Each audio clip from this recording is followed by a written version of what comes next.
Olá, seja bem-vindo mais uma vez ao canal CNB Notícias, CNB News trazendo as informações do nosso Brasil, da nossa política para você que acompanha esse canal. Para você que está chegando agora, seja bem-vindo, espero que você goste, se inscreva, ative o sininho, não esquece de colocar na opção todas, curta, compartilhe, deixe aí todo mundo ficar sabendo o que está acontecendo. Você que está junto com a gente sempre, não esquece de deixar seu comentário que ele é muito importante. Eu vou começar o vídeo de hoje com um pequeno vídeo aqui de uma vergonhinha que o Lula passou lá em Portugal, ou pelo menos na TV portuguesa. A gente não sabe se esse link foi feito quando ele já tinha voltado para o Brasil, mas a informação está ali explícita dentro do vídeo da pergunta que o âncora do jornal português fez para o Lula. Inclusive, o comentário que se fez foi que o Lula não sabia que aquele lá não era o Bonner, né? E que não ia facilitar a vida dele como o Bonner facilita. Então, deixo para vocês aí esse trecho.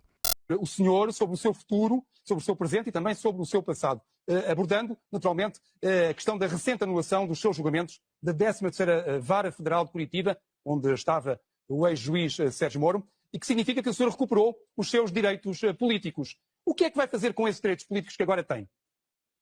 Foi uma caricatura inventada pela imprensa brasileira, que foi transformado quase num semideus, foi vendido ao mundo inteiro como um juiz sério.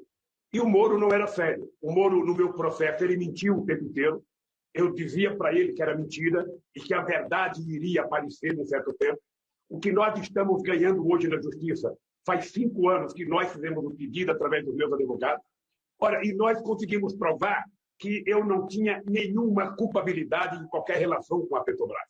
Então, não só eu fui absolvido de toda a relação com a Lava Jato, como o Moro foi considerado suspeito na votação da segunda turma da Suprema Corte.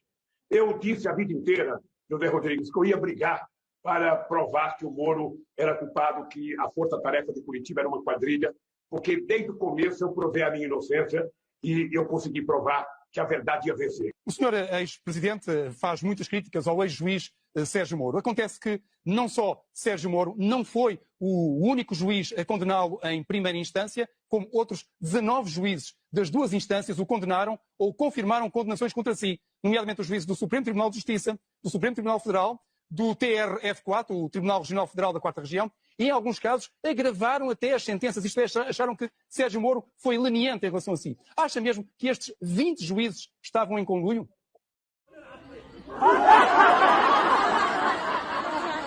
E tome, Lula, e tome para aprender que nem todo mundo vai passar pano para tudo que você fala, nem falar amém, porque não tem cabimento um cara que vive falando que os outros mentem enquanto o nariz dele cresce vertiginosamente. Daqui a pouco nasce até folhinha no nariz dele de tanto que o galho está crescendo. Gente, vamos à informação aqui. Olha, o MST afirma que Lula errou e que não aceita a focinheira do governo. O negócio está quebrando pro lado deles. Quando a quadrilha começa a ver que cada um tem o seu lado e que eles querem mais que os outros, acaba que acontece isso, desmorona a quadrilha. Acontece dentro das maiores e menores e mais famosas quadrilhas. Acontece sempre e vai desmoronar. Olha só, o João Paulo Rodrigues, coordenador nacional do Movimento dos Trabalhadores Sem Terra, o MST, afirmou em entrevista à Folha de São Paulo que, embora defenda o governo do presidente Lula em todos os momentos, o movimento não vai aceitar nenhum tipo de coleira ou focinheira, segundo palavras dele. Rodrigues ressaltou que o MST tem autonomia em relação ao PT e ao governo, ou seja, é um movimento independente, não fala amém para o PT, muito embora a gente saiba da relação estreita que eles têm um com o outro. De acordo com o líder do grupo, Lula errou politicamente ao não atender à pauta da invasão de terra nesse início de governo. E o governo não gostou das ações do movimento. Eles estão se estranhando. Ele explicou que o papel do MST é reivindicar e que o governo deve ter pedido para que o movimento seja colocado em um cantinho para ser atendido depois. Rodrigues afirmou que a decisão não é de Lula, mas sim dos ministros da burocracia do governo, e o que é uma pena nas palavras dele. Nos últimos meses, o MST invadiu diversas terras produtivas pelo Brasil. Isso tudo como parte do tal do Abril Vermelho. No início, o governo demorou para repudiar os atos de vandalismo. O movimento ainda ocupou diversas unidades do INCRA e a sede da Embrapa em Pernambuco. A declaração de Rodrigues enfatiza a importância da autonomia do movimento na busca por seus direitos e na defesa de suas pautas. Pois é, gente, eles vão querer sair invadindo tudo aí. E até o próprio governo petista, que sempre apoiou o MST, já está virando inimiguinho. Já não são mais amiguinhos, porque eles querem a parte deles. Eles querem invadir o que eles querem. Querem invadir tudo. O que é produtivo, não importa para eles. Não existe critério, não existe justiça nisso, não. Eu não concordo. Se houvesse, a gente podia analisar, mas não existe critério e não existe justiça nas coisas que eles fazem. Enfim, eles vão se desentendendo e a gente vai acompanhando. Eu quero saber a sua opinião a respeito. Aí, o Lula errou nesse caso? Nesse caso, ele está com medo da quebradeira que vem por aí. Então, ele está tentando segurar o MST, mas não vai conseguir pelo jeito. Segundo o Revista Oeste, o projeto de censura é similar a regimes antidemocráticos. Segundo o Meta, que é dono do Facebook e de tantas outras redes sociais, como a gente já sabe, a censura é similar a regimes antidemocráticos. Foi o que avaliou a dona do Facebook. A empresa é mais uma das Big Techs a criticar a proposta que deve ser votada nessa semana na Câmara dos Deputados. Depois da Alphabet, que divulgou notas por meio do Google e do YouTube, foi a vez da Meta criticar a proposta que está em análise na Câmara. De acordo com a Meta, o texto,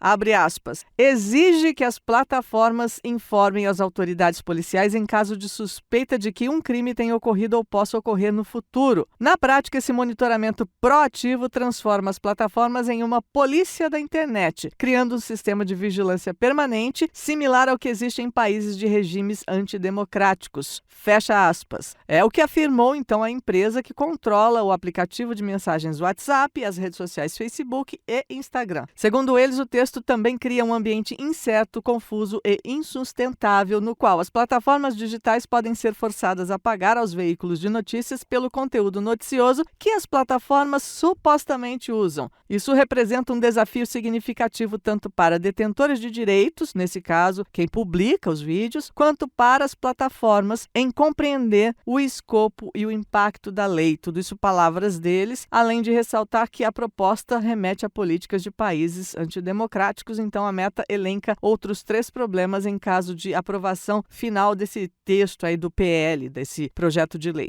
Enfim, gente, a Meta elenca aí uma série de problemas no caso da aprovação desse projeto de lei. Gente, esse projeto já foi aprovado pelo Senado há 3 anos e nessa semana a Câmara aprovou a urgência do tema. Vamos ver o que vai acontecer nessa votação. Eu sou totalmente contra. Quero saber a sua opinião, você que está aqui nesse canal. Conta para mim, porque a gente está realmente na beiradinha de cair nesse buraco chamado censura e começar uma ditadura. E para finalizar as informações de hoje para vocês, Lula reclama da pequena elite brasileira que tem tudo. Segundo ele afirma que seu governo trabalha em prol dos interesses do povo. Olha só, gente, a fala do Lula, se é ou não é um cara safado e folgado. Ele afirmou na manhã desta sexta-feira, 28 de abril, que a sua gestão tem como foco o que classificou como povo. Em contrapartida, criticou o que ele chama de elite do país. O Lula disse o seguinte, abre aspas, o governo existe para atender aos interesses do povo e não apenas para atender uma pequena elite brasileira que tem tudo, enquanto o povo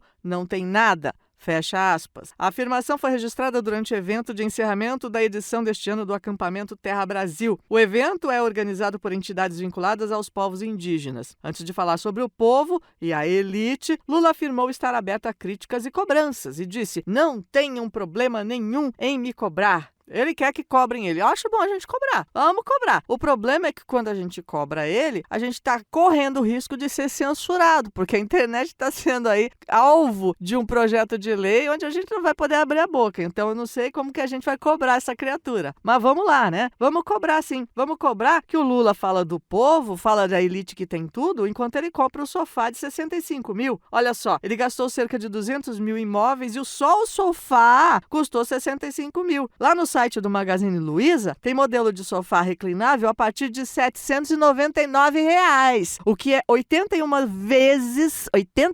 vezes mais barato que o móvel comprado pelo Lula e pela Esbanja. Então, gente, o cara não tem nenhum direito de falar a respeito de gente que esnoba, que esbanja, afinal de contas é quase o nome da mulher dele. É falar de gente que tem tudo, como ele disse, porque o discurso do Lula, se você não ouviu ainda, é o quê? Que o povo brasileiro tem que ter uma televisão só. Não, para que mais de uma televisão? O povo brasileiro tem que ter só aquela coisinha básica, né? Não precisa ter tudo, não. Ele tem que ter só um pouquinho. Enquanto ele tem que ter um sofá daquele preço. Enquanto ele tem que gastar milhões. Ele gasta o dinheiro com o qual uma família vive uns 2 ou 3 anos em um jantar lá na Europa. E aí ele vem falar a respeito da elite brasileira. A elite brasileira é que é culpada do povo não ter dinheiro, né? Não, é o governo. É esse governo que ele diz que está fazendo direito e não está. Ele que fala que os outros são mentirosos, enquanto o nariz dele cresce na velocidade da luz. É muito cara de pau.